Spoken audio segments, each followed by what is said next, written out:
Hi everyone, I'm Christopher Thornycroft with Redwood Logistics and welcome to the Redwood Rundown for the week of April 7th, 2025, aka this is tariff time, baby.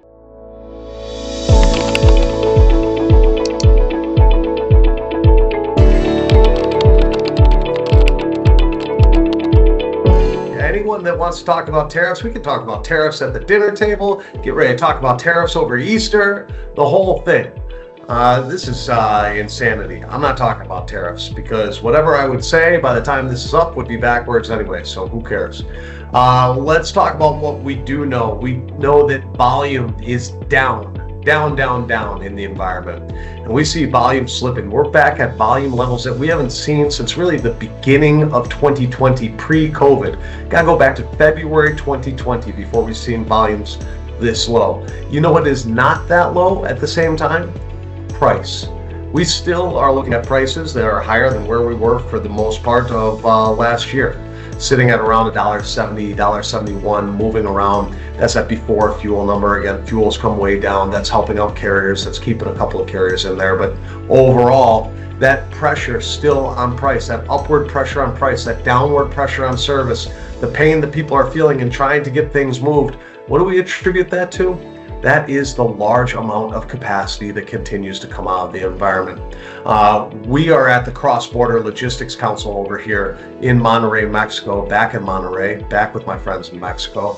And we are having conversations with our customers and a lot of people in the space.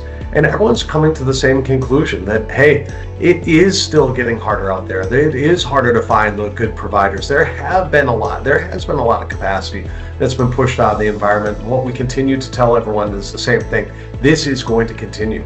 This is not an environment in which if you see declining demand, you're going to see a large drop in price come on with it. This is an environment in which a declining amount of demand probably pushes a lot more capacity out of the environment and keeps rates fairly stable. As a matter of fact, the more that we see that demand decline, especially if it happens quickly, that pushes probably capacity out even quicker and then sets us up for that really unique and rare occurrence in which supply can possibly change the market. It's not often. Last time we saw a supply flip, if you will, was the very beginning of COVID, around May, June of COVID, or more like June, July of COVID. And then we also saw it with ELD implementation in December 2017 and into January 2018. So it's rare. We'd never forecast it. We'd never project it. But I guess we'd say it's just a little bit on the map, if you will, right now. So is it possible? Yeah, it's possible.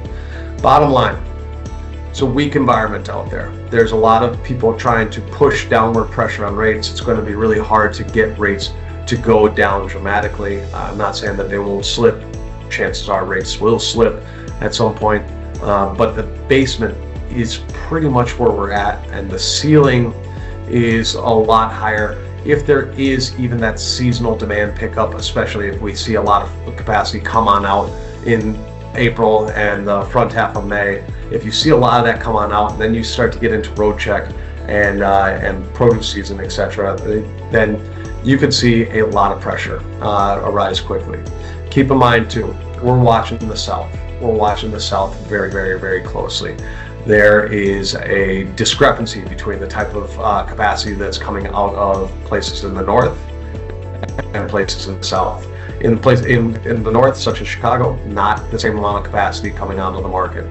In the South, in places like, say, Georgia, we've seen a lot of capacity come out of the market. Watch for that to start to pop on up as we get further into the southern season.